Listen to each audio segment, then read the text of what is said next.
एक विश्वासी को प्रार्थना कैसे करनी चाहिए, ये मैं आपको समझाता हूं।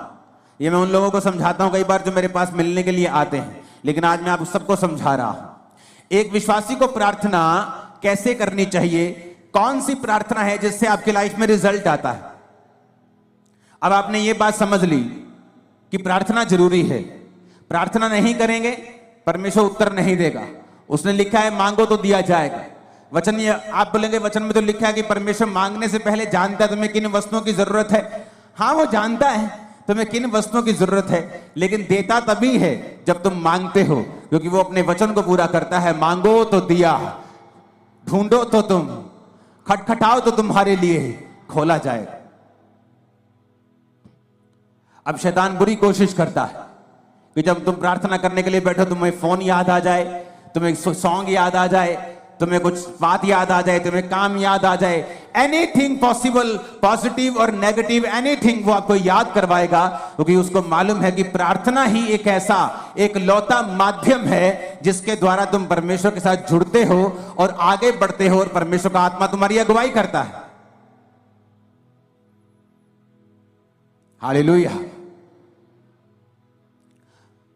जो मैंने अपनी मसीह लाइफ में देखा है, मैं आपको उस एक्सपीरियंस से और वचन से आपको बताता हूं प्रार्थना कैसे करनी चाहिए। आपको दिन में सुबह प्रार्थना करनी चाहिए, आपकी पर्सनल प्रेयर, जिसमें आप सिर्फ अपने लिए, अपने परिवार के लिए, अपने काम के लिए, अगर आप पास्टर हैं तो अपनी सेवकाई के लिए आप प्रार्थना करते हैं। अगर आप सुबह 1.5 घंटा प्रार्थना करने के लिए बैठे हैं, क्योंकि उसके बाद आपको काम पे निकलना है, तो आपको पौना घंटा प्रार्थना करनी है, 45 मिनट। आधा घंटा आप वचन पढ़ें और बाकी का 15 मिनट आप वचन को खोलें और अपनी लाइफ के मुताबिक, मान लीजिए एक विश्वासी बीमार है, वो नीति वचन को निकाले 3 को, वो यशाया 54 को, वो भजन संहिता 103 को, वो इस तरह के वचन निकाले जहां परमेश्वर ने आपको शारीरिक चंगाई की वायदा किया है। आप उस वचन को पढ़ें कि परमेश्वर तेरे वचन में लिखा है। जिस तरह जब मुझे रोग था तो मैं परमेश्वर को बोलता था कि प्रभु तेरे वचन में लिखा है भजन संहिता में कि तू मुझे दीर्घ आयु से तृप्त करेगा, तो मैं प्रभु से बात करता था, लड़ता था, जैसे फाइट करते हैं। किससे? वचन से। इमोशनल फाइट नहीं, उसका कोई फायदा नहीं। वचन से फाइट करना। परमेश्वर कहता है वचन से अपने प्रमाण मुझे दो, सबूत दो मुझे, क्यों मैं तुम्हें चंगा करूं, क्यों तुझे बच्चा दूं, क्यों ब्लेस करूं, सबूत दो। क्या है सबूत? सबूत वचन है।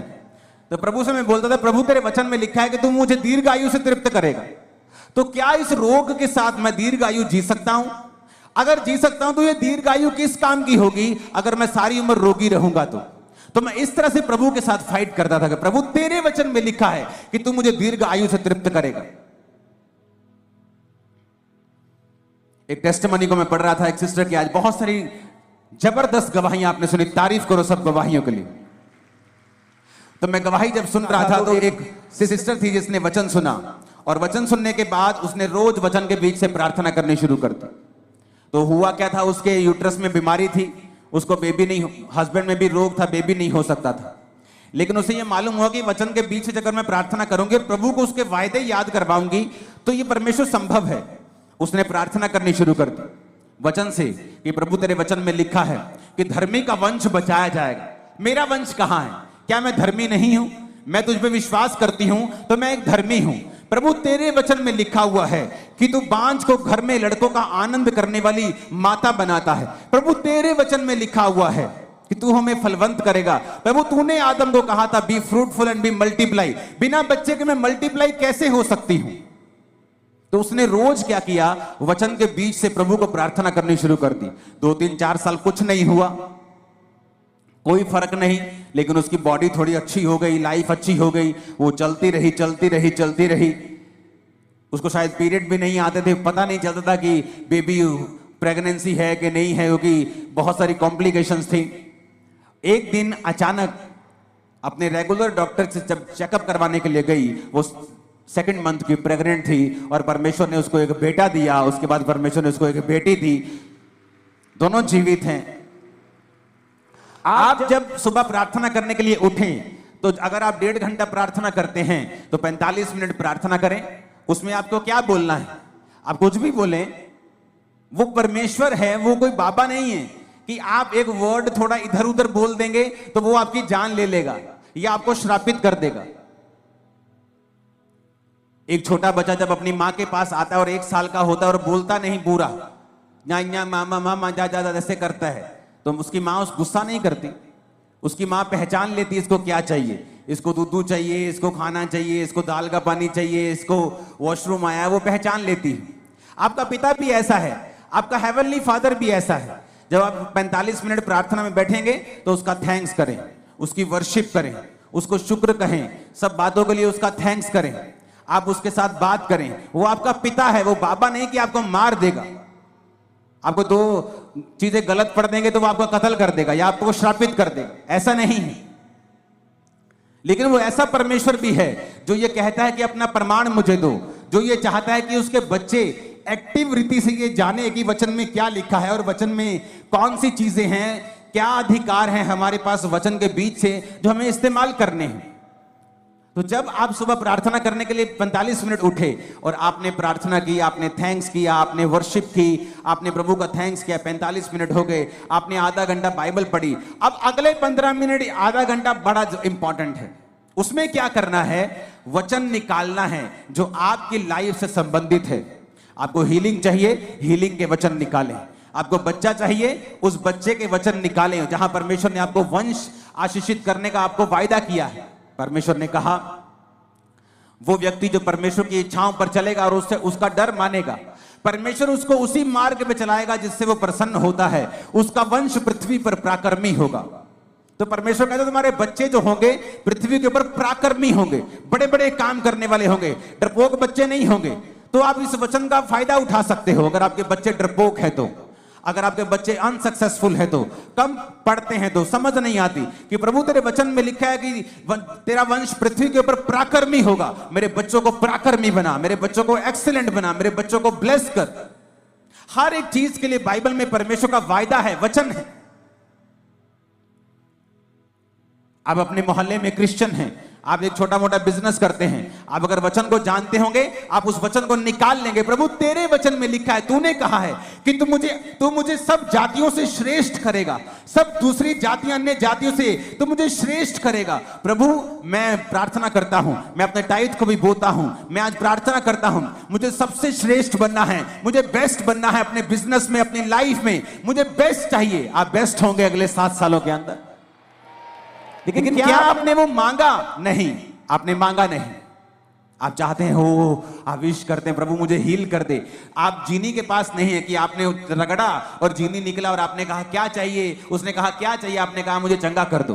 परमेश्वर कहता मांगो तो दिया जाएगा, अपने प्रमाण दो, अपना मुकदमा लड़ो। आज लोगों को इतना भी मालूम नहीं है कि जो उन्हें चाहिए बाइबल में कहां लिखा है। उसका बहाना है वो तो अनपढ़ है। आज अगर तुम्हारी बहन वेस्टर्न यूनियन में 10,000 रुपए भेज दे इंग्लिश में लिख के, तुम भाई साहब 15 मिनट में पैसे निकाल के ले आओगे। तुम्हें पता है किससे पढ़वाना है, किसको 10 रुपए का लालच देना है, किस पोते को बोलना है, किस पोती को बोलना है 100 रुपए देके और पैसे निकलवा के लेके आने। लेकिन जब बाइबल पढ़ने का समय आता है, आपको ट्यूशन रखनी चाहिए। अगर आप अनपढ़ है तो 2 महीने में बाइबल पढ़नी सीखो, खुद समझो बाइबल में कहां कहां वो वचन लिखे हैं जो आपको जरूरी चाहिए, जो आपके लिए एक हथियार की तरह काम करें। हालेलुया, ऊंची आवाज में हालेलुया बोलो जरा। अगर आप प्रार्थना नहीं करेंगे, इसका मतलब आपने प्रभु से मांगा नहीं। आपने मांगा नहीं, आपने पाया नहीं। उसने कहा मांगो तो दिया जाएगा। तो मेरी प्रार्थना कैसे होती थी? सुबह जब प्रार्थना करो तो मैं लिखे हुए पॉइंट्स के साथ प्रार्थना करता। मुझे ये चाहिए, वो पॉइंट लिखना, उस पॉइंट के हिसाब से वचन निकालना और प्रभु को कहना प्रभु तेरे वचन में लिखा हुआ है, मैंने नहीं लिखा, तूने लिखा है, तूने लिखा है अपने वचन में। इस वचन को परमेश्वर मेरी लाइफ में पूरा कर। वचन के साथ 15 मिनट के लिए लास्ट प्रार्थना करना, वचन से परमेश्वर को याद करवाना। अगर आपको कोई सीरियस प्रॉब्लम है तो उसके बाद आप शाम को प्रार्थना करें फिर 1.5 घंटा, और उसके बाद सेम वही प्रार्थना रात को करें 1.5 घंटा। अगर आप ठीक हैं, आपकी लाइफ में ओके है, आप ब्लेस्ड हैं, आप 1 घंटा आप 3 बार प्रार्थना करें रोज। सुबह 1 घंटा, शाम को 1 घंटा, रात को 1 घंटा। आप शाम को 1 घंटा नहीं दे सकते, अब आप काम, बिजनेस वूमन है, आप काम करने जाती हैं, आप एक बिजनेसमैन हैं, तो आप सुबह को 1.5 घंटा, रात को 1.5 घंटा परमेश्वर को दें। अपने दिन की शुरुआत प्रार्थना से करें, रात का अपना दिन का अंत प्रार्थना से करें। आप परमेश्वर को लिखे हुए वचनों से बताएं कि आपको क्या चाहिए। अपने पॉइंट्स को लिख कर रखें, उन पॉइंट्स के हिसाब से बाइबल के वचन निकालें और फिर परमेश्वर को उन वचनों से बताएं कि परमेश्वर मुझे ये चाहिए क्योंकि तेरे वचन में ये लिखा हुआ है। अगर आप अपना मुकदमा नहीं लड़ेंगे, अगर आप अपना मुकदमा पेश नहीं करेंगे, आप वचन के बीच से होकर लड़ाई नहीं करेंगे तो आपको नहीं मिलेगा। समझ आ रही है सबको? अब अपने आप में अंदर एक पंजाबी कहते झाती मार के देखो अंदर जरा कि कितनी प्रार्थना करते हैं, या जो आपको चाहिए कि आपने उसे इनफ मांगा है। जो आपको प्रभु से चाहिए, क्या आपने उसके लिए फाइट की है? क्या आपने उसके लिए लड़ाई की है? नहीं की। अगर केस बड़ा हो, आम बुखार हो तो पैरासीटामोल से ठीक हो सकता है, लेकिन बुखार अगर टीबी की वजह से हो तो टीबी की दवाई खानी पड़ती है। केस बड़ा है, कैंसर बड़ा है, बीमारी बड़ी है, प्रार्थना आधे घंटे की। बस यही बोलते रहते बेड पे बैठे, प्रभु कुछ कर, प्रभु मैनू चंगा कर। और ये नहीं कहते प्रभु तेरे वचन में लिखा है तेरे कोड़े खाने से हम चंगे हुए। आज मैं वचन के बीच तेरे पास आता हूं। तूने कहा है तू संकट के दिन तू मुझे पुकार तो मैं तुझे उत्तर दूंगा।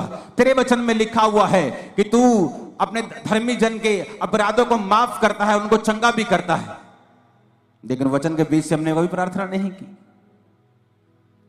यीशु मसीह को मालूम था कि मैं अपनी चर्च को कमजोर चेले नहीं दे सकता, डाइवर्टेड चेले नहीं दे सकता, क्योंकि जब प्रभु यीशु मसीह ने 12 चेले चुने तो मैं आपको बता सकता हूं परमेश्वर के पास सैकड़ों लोग थे जो उसको उस समय फॉलो कर रहे थे।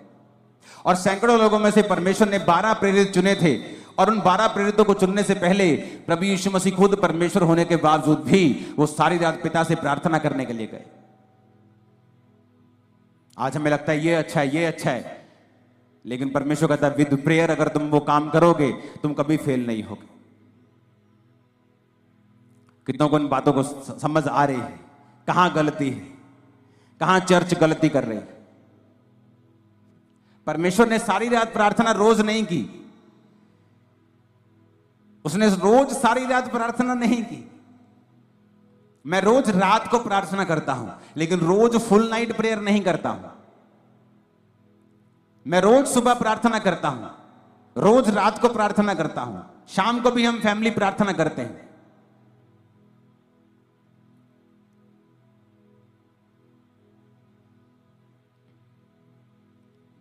हालेलुया। तो क्या मैं इनफ प्रार्थना कर रहा हूं? तो ये बेस्ट है कि अगर आप 1+1+1 प्रार्थना करें।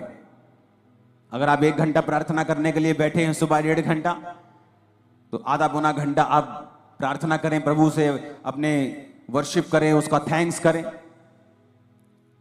उसके बाद आप बाइबल पढ़ें कुछ समय के लिए, और फिर कुछ समय आप बाइबल के वचनों के बीच से होकर प्रार्थना करें। आपकी लाइफ कभी भी सेम नहीं रहेगी। अगर आपको इस बात का प्रमाण देखना है तो एक काम करें, अपनी बाइबल के पीछे एक पेंसिल ले लें और अपनी बाइबल के पीछे पेंसिल से अपने प्रेयर पॉइंट लिखें। आपको क्या क्या चाहिए? पहला पॉइंट क्या चाहिए, दूसरा क्या चाहिए, तीसरा क्या चाहिए, चौथा क्या चाहिए। पेंसिल से लिखें, पेन से नहीं लिखना। और उन पेंसिल से लिखे हुए जो आपके प्रेयर पॉइंट हैं, उन्हें वचन के बीच से होकर आप रोज 1+1+1 रोज 2 समय कम से कम 1.5 घंटा या 1 घंटा 3 बार आप रोज परमेश्वर को याद करवाना शुरू करें। आप फिर देखें कुछ महीने बाद कि जो पॉइंट आपने पीछे लिखे हुए हैं, मैं आपको बता सकता हूं वेरी सून उनमें से 50%, 60%, 70%, फिर 90%, 100% आप उन प्रेयर पॉइंट्स को पूरा होते हुए देखेंगे। आप देखेंगे कोई रह नहीं गया, आप आगे ऐड करते जाएंगे, वो नए होते जाएंगे। लेकिन जो आपने पुराने ऐड किए होंगे, आप देखेंगे कि किस तरह से परमेश्वर ने आपकी लाइफ में वो काम किया। और जो आपके प्रेयर पॉइंट पूरा हो गया, उसे मिटे दें, उसे मिटाकर पेन लें और बाइबल में ही कहीं पर एक बहुत से बाइबल में खाली पेजेस होते हैं, उस पेन से लिखें गवाही कि ये प्रेयर पॉइंट आपका था, इस तारीख को परमेश्वर ने इसको पूरा कर दिया। जो प्रेयर पॉइंट पूरा होता जाए बाइबल के पीछे पेन से लिखते जाएं। आप हैरान हो जाएंगे इस प्रार्थना को करने के बाद, इस तरह की प्रार्थना को करने के बाद जब आप 1 साल के बाद अपनी बाइबल देखेंगे तो आपके नीले पॉइंट ज्यादा होंगे और काले वाले कम होंगे। आप देखेंगे वो पूरे हो रहे हैं। और जब भी आप देखेंगे कि शैतान आपको इस प्रार्थना करने से क्यों रोकता रहा है, उसको मालूम है इसी प्रेयर में रिजल्ट आना है। शैतान को पता है कि इसी प्रार्थना के द्वारा आप छुड़ाए जाएंगे, इसलिए वो पूरी संभव कोशिश करता है कि आपको इस प्रार्थना से दूर रखा जाए, क्योंकि प्रार्थना में छुटकारा है ये शैतान जानता है। परमेश्वर ने क्या कहा, इतना सिंपल और इतना पावरफुल परमेश्वर ने वचन दिया। परमेश्वर ने कहा एक नगर में एक विधवा थी और एक अधर्मी न्यायी रहता था। न्यायी मतलब एक जज रहता था, लेकिन अधर्मी था, पापी था। तो विधवा बार बार उसके पास जाकर बोलती थी मेरा न्याय चुका और मुझे मुद्दई से बचा, मुझे इस फलाने बंदे से बचा, मेरा न्याय कर। तो बाइबल कहती है, परमेश्वर कहता कि वो अधर्मी, वो पापी न्यायी क्या सोचता है कि ये विधवा आकर बार बार मेरे नाक में दम ना कर दे, इसलिए मैं इसका काम कर देता हूं। तो परमेश्वर ने कहा सुनो वो अधर्मी क्या कहता है। अब जो व्यक्ति दिन रात परमेश्वर के नाम की दुहाई देता है, परमेश्वर ने कहा क्या मैं उसका न्याय नहीं करूंगा? जो व्यक्ति दिन रात मेरे नाम की दुहाई देता है, क्या मैं उसका न्याय नहीं चुकाऊंगा? क्या मैं उसकी प्रार्थना नहीं करूंगा? ये कौन कह रहा है? सीधा डायरेक्ट प्रभु यीशु मसीह का वचन है ये। प्रभु यीशु मसीह अपने मुंह से अपने लोगों को समझा रहे हैं कि एक विधवा बार बार जाने से एक पापी बंदे से न्याय ले सकती है। तो प्रभु कहता है कि अगर तुम मेरे पास दिन और रात मेरे नाम की दुहाई दोगे, मैं तुम्हारा न्याय क्यों नहीं करूंगा? मैं तुम्हें क्यों नहीं छुड़ाऊंगा? मैं क्यों तुम्हारी प्रार्थना का उत्तर नहीं दूंगा? मैं क्यों तुम्हें नहीं बंधनों से आजाद करूंगा? पर कंडीशन क्या है? अगर वो दिन रात मेरे नाम की दुहाई दे। आप एक दिन प्रार्थना करेंगे सुबह, आपने प्रार्थना की प्रभु तेरे वचन में लिखा है धर्मी का वंश पराक्रमी होगा। प्रभु अपने बच्चों के लिए प्रार्थना करता हूं, अपने लिए हीलिंग के लिए, डिलीवरेंस, आप प्रार्थना करते हैं वचन के बीच। आप वही प्रार्थना फिर शाम को करते हैं, वही प्रार्थना फिर आप रात को करते हैं, फिर सुबह, फिर दोपहर, फिर शाम, फिर रात, फिर सुबह, फिर शाम, फिर रात, फिर सुबह, फिर शाम। परमेश्वर को आप दुखी कर देंगे और वो जवाब देगा। वो अपने वचन का इनकार नहीं कर सकता, वचन को डिनाई नहीं कर सकता। अगर आप वचन के बीच से उससे लड़ेंगे, वो आपको उत्तर देगा। अब यूसुफ, याकूब को भी ये बात मालूम थी। याकूब को पता था कि उसका भाई उसे मारने के लिए 400 बंदे लेके आ रहा है। क्या लिखा वचन में? उसने सब परिवार को नदी के पार कर दिया। अपने 11 जितने बच्चे थे उसके उस समय तक, उन 11 बच्चों को, उन पत्नियों को, उन भेड़ों बकरियों को, सबको आगे कर दिया और रात अकेला रह गया। और क्या करता रहा? लिखा वो स्वर्गदूत के साथ रात भर लड़ता रहा। कैसे लड़ता रहा? शरीर के साथ नहीं। आप प्रभु से नहीं लड़ सकते, जा मैं तेनू नहीं मानता, जा मैं हूं प्रार्थना, आप ऐसे नहीं लड़ सकते। आप वचन से लड़ सकते। प्रभु तेरे वचन में लिखा है कि नहीं लिखा? तेरे वचन में लिखा है ना, तो ये मेरे जीवन में पूरा कर। तेरे वचन में लिखा है, मैं बांझ कैसे रह सकती हूं? क्योंकि तूने कहा है कि धर्मी तू बच, तेरा घराना बचाया जाएगा। तेरे वचन में लिखा है गर्भ का फल यहोवा के और से दिया हुआ प्रतिफल है। तेरे वचन में लिखा है, तो मैं गर्भ के फल से कैसे रह सकती हूं? आप लड़ेंगे नहीं। तो बाइबल कहती है वो पूरी रात लड़ा और परमेश्वर के दूत ने कहा अब से तेरा नाम इज़राइल होगा। और उसके भाई का मन चेंज हो गया। जब वो भाई से मिला तो उसने उसे मारा नहीं। क्यों? क्योंकि प्रार्थना में वो सब बातों को जीत चुका था। हालेलुया। प्रभु ने उससे वायदा किया था कि मैं तेरे वंश को ये करूंगा, तेरे वंश को वो करूंगा। तो वो क्या फाइट कर रहा था? प्रभु मैंने थोड़ी कहा था। मैंने थोड़ी कहा था कि मेरे वंश को तू ब्लेस कर, तूने कहा था कि तेरे वंश में राजा पैदा होंगे, तूने कहा था कि तेरे वंश में ये होगा, तूने मेरे बाप, तूने मेरे दादा, तूने मेरे फलाने को ये कहा था। वो परमेश्वर से इस वचन से फाइट कर रहा था कि तेरा वचन कहता है, तेरा वायदा है, तूने कहा था कि मेरे दादा को, मेरे बाप को, मेरे दादा अब्राहम को तूने कहा था कि तेरा वंश ऐसा होगा। और तू जानता है परमेश्वर, मेरा भाई तुझ में नहीं है, एसाव तुझ में नहीं है, एसाव परमेश्वर में नहीं है। अगर वो परमेश्वर में होता तो कनानी लड़कियों से कभी भी शादी नहीं करता। मैं तुझ में हूं, मैं अपने दादा, अपने पिता का वंश हूं, मेरे वंश के साथ तेरा वायदा है। इस तरह से वो फाइट कर रहा था और परमेश्वर ने उसको सुना।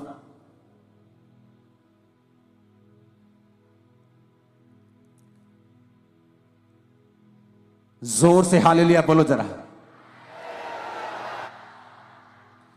आपके हालेलुया में परमेश्वर की सामर्थ्य। आज से अगर ये प्रेयर शुरू की तो नीले पेन से लिखने के लिए जल्दी तैयार हो जाना।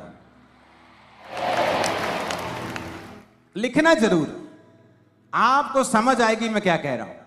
आप जब लिखना शुरू करेंगे पेंसिल से, जो आपको चाहिए, जो मिल गया उसे पेन से लिखेंगे, आपको रियलाइज होगा कि आपने परमेश्वर से कहीं अधिक पाया है।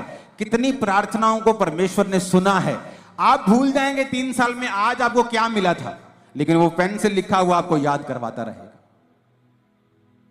उतना कॉन्फिडेंस आपका बढ़ेगा कि मुझे इस प्रार्थना से उत्तर मिले हैं, इस तरह से मुझे उत्तर मिला था इस समय, उस समय, फलाने साल। अगर उस साल में इतना फंसा हुआ था और मैंने इस रीति के साथ प्रार्थना की तो वो वचन तो सेम है, आज वो मुझे छुड़ाएगा जैसे उस समय परमेश्वर ने मुझे छुड़ाया था।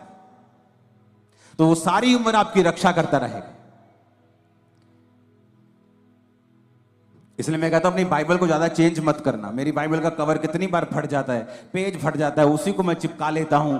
मेरे पास हजारों बाइबल पड़ी है, लेकिन उस बाइबल में लिखा हुआ है, पीछे पॉइंट्स लिखे हैं, चीजें लिखी हैं, तो मैं चाहता नहीं कि वो मैं मिस करूं।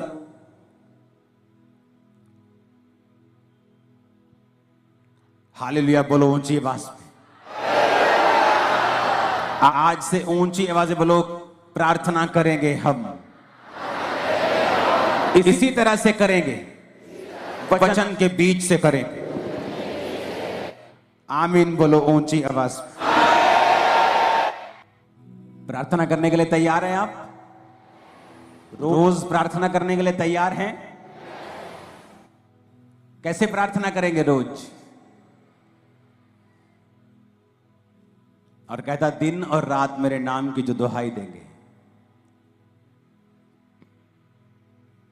कितना सिंपल है परमेश्वर। उसने कहा है कि विधवा अपना न्याय करवा सकती है, बेवकूफो तो तुम क्यों नहीं करवा सकते? एक अधर्मी से, एक पापी से विधवा अपना काम निकलवा सकती है, तो तुम्हारा दिमाग कहां है? तुम धर्मी से, तुम परमेश्वर से काम नहीं निकलवा सकते क्या? एक विधवा एक पापी के पास बार बार जाकर उसको तंग करके काम निकलवा सकती है, परमेश्वर ने कहा, तो तुम्हारा दिमाग कहां है? तुम्हारे दिमाग पर शैतान ने क्यों पर्दा डाला है? तुम अंधे और गूंगे क्यों बनकर बैठे हो? तुम क्यों नहीं दिन और रात परमेश्वर के नाम की दुहाई देते हो? वचन के बीज से क्यों नहीं प्रार्थना करते हो? प्रार्थना करने के लिए परमेश्वर के समीप क्यों नहीं आते? और ये एग्जाम्पल खुद प्रभु यीशु मसीह ने अपने मुंह से दी है। एक विधवा का न्याय अगर अधर्मी पापी कर सकता है, क्योंकि वो एक ऊंची पोस्ट के ऊपर है, लेकिन ना तो परमेश्वर से डरता है, ना किसी आदमी की परवाह करता है, फिर भी विधवा उससे काम निकलवा लेती है, और वो ये सोचता है कि बार बार विधवा मेरे नाक में दम करेगी, तो परमेश्वर कहता है अगर विधवा उसका न्याय करवा सकती है अपना उसके पास जाके, और वो उस विधवा का न्याय कर सकता है, तो परमेश्वर तुम्हारा न्याय क्यों नहीं करेगा? अगर तुम भी कहने का मतलब है उसके नाक में दम कर दो तो प्रभु भी देखेगा, भाई कितने दिन हो गए तेरे को सेम वचन से प्रार्थना करते, तू रोज आती है अपने बेबी के लिए, तेरे को 5 साल हो गए हैं, कब तक वो तुम्हारी प्रार्थना को अनसुना करेगा? वो तुम्हें जवाब देगा। तुम्हारी बाइबल का पिछला पन्ना उस नीली लाइंस के साथ भरा हुआ मैं देख रहा हूं, और तुम्हारी गवाहियों के साथ भरा हुआ देख रहा हूं यीशु मसीह के सामर्थी नाम में।